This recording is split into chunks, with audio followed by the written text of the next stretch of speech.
ایک بزرگ گزرے شاہ بقی الدین ابن مخلد، فرماتے میری 19 سال عمر تھی، میں نیشا پور میں پڑھا کرتا تھا، میرے اندر علم کا بڑا ذوق تھا۔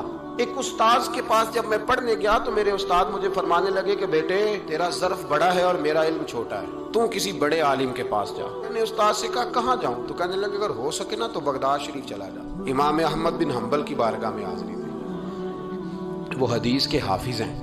آج بھی آپ ان کی مسند امام احمد دیکھیں، جو حدیث کا طالب علم ہوتا ہے اسے مزہ آ جاتا ہے پڑھنے پر۔ کیا بات ہے امام احمد بن حنبل کی، انہوں نے اللہ نے اعزاز دیا کہ آج بھی مکے اور مدینے میں امام احمد بن حنبل کے مذہب پر فتویٰ دیا جاتا ہے، وہاں کے لوگ حنبلی کہلاتے، اتنی اللہ نے انہیں شان عطا فرمائی۔ کہتے ہیں میں نشاپور سے نکلا جب تو بحری رستے کے لیے میں آنے لگا یہاں، جب جہاز میں بیٹھا نا تو رستے میں طوفان آ گیا۔ طوفان اس تیزی کے ساتھ آیا اور اتنے دن جاری رہا کہ ہمارے جہاز کی سمت ہی بدل گئی، ڈائریکشن ہی بدل گئی، گویا جانا ادھر تھا تو جہاز کا منہ ادھر ہو گیا۔ فرماتے ہیں جا کے کسی کنارے ہم اترے، یہ دیکھیں جو لوگ طالب علم جاتے تھے، فرماتے ہیں وہاں جا کے اترے، وہاں پتہ چلا کہ جس جزیرے پہ ہم اترے ہیں یہاں سے اگر پیدل جائیں گے تو 1.25 مہینے میں بغداد پہنچیں گے، اور فرماتے ہیں کہ پیسے بھی کوئی نہیں، ختم ہو گئے۔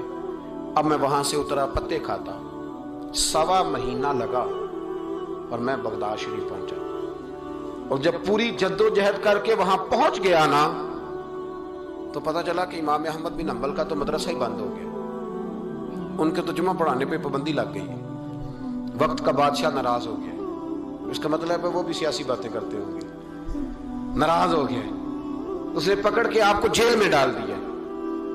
تو امام صاحب تو پڑھاتے ہی نہیں، فرماتے ہیں میں اب تلاش کرنے لگا کہ مجھے پتہ چلے امام صاحب کہاں قید ہیں۔ بتایا گیا کہ ان کو ان کے گھر کو جیل، سب جیل قرار دے کے نظر بند کر دیا، اور گھر کے چاروں کونے میں پولیس کھڑی ہے۔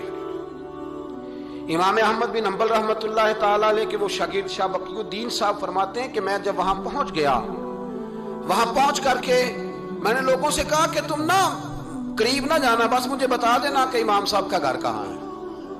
تو کہتے ہیں ایک شخص نے مجھے کہا کہ میں انگلی کا اشارہ نہیں کروں گا، آنکھ کا اشارہ کروں گا، کیونکہ حالات بڑے خراب ہیں۔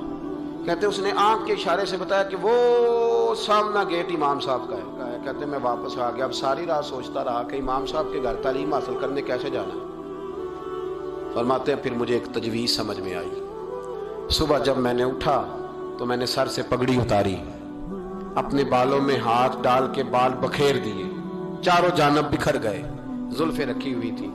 فرماتے ہیں پھر میں نے اپنی قمیض کو تھوڑا سا ایک جگہ سے پھاڑا، تھوڑا سا دوسری جگہ سے پھاڑا، ٹخنوں کے قریب کر کے کہتے ہیں میں نے جا کے تھوڑی سی تہمت کو بھی پھاڑا، ہاتھ کے اندر میں نے کاسا پکڑا جیسے فقیر مانگنے والے پکڑتے ہیں۔ اب تو فقیر کہتا نا اللہ بھلا کرے، اللہ بھلا کرے، تو اس زمانے میں کہتے تھے اجرکم علی اللہ، اجرکم علی اللہ، تمہیں اللہ اجر دے، تمہیں اللہ۔ کہتے ہیں یہ وظیفہ میں نے اچھی طرح پکایا، نظریں میں نے جھکا لی، پھٹے پرانے کپڑے پہن کے نا تو بغداد کی گلیوں میں، بغداد کی گلیوں میں تیری تلاش میں پھرا میں جنگل، پہاڑ اور دشت میں۔ کہتے ہیں بغداد کی گلیوں میں کبھی ادھر کبھی ادھر، میں نہ وہ لیے نہ کاسا، میں گھوم رہا ہوں پھر رہا ہوں، تینوں لب دیا آپ گواچے۔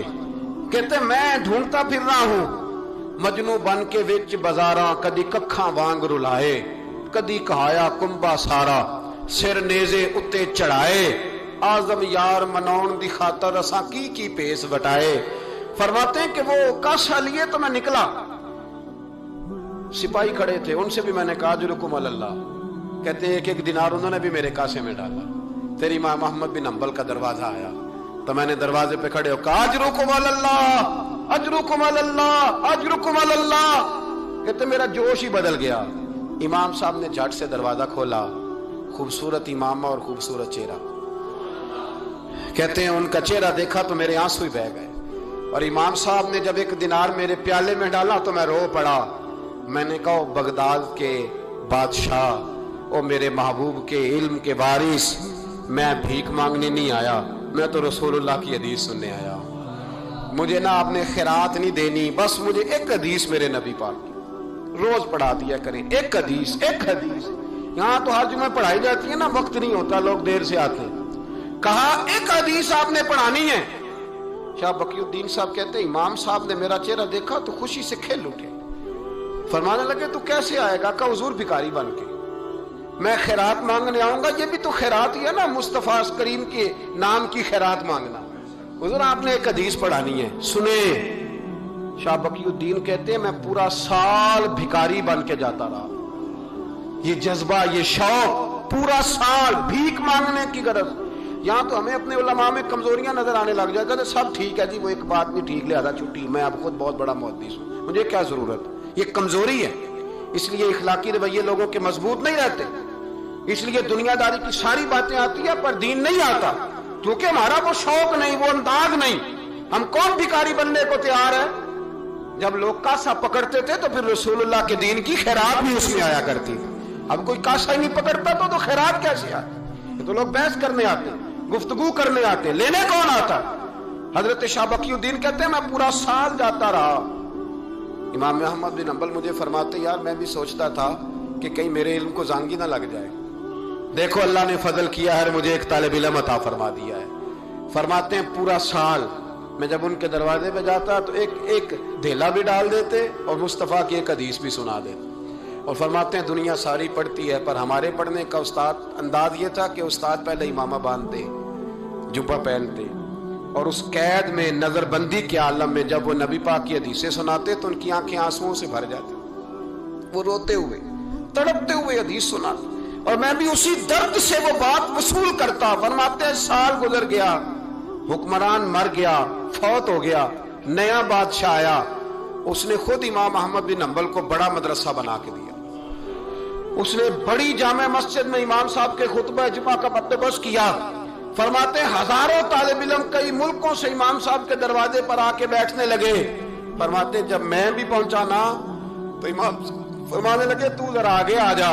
کہتے میں آگے آیا تو فرمانے لگے بھی علم تمہیں بھی دیتا ہوں، تمہیں بھی پڑھاؤں گا، مرتے دم تک پڑھاؤں گا، پر جو میرے اندر فیض کی خیرات تھی نا وہ ساری اس نے حاصل کر لی۔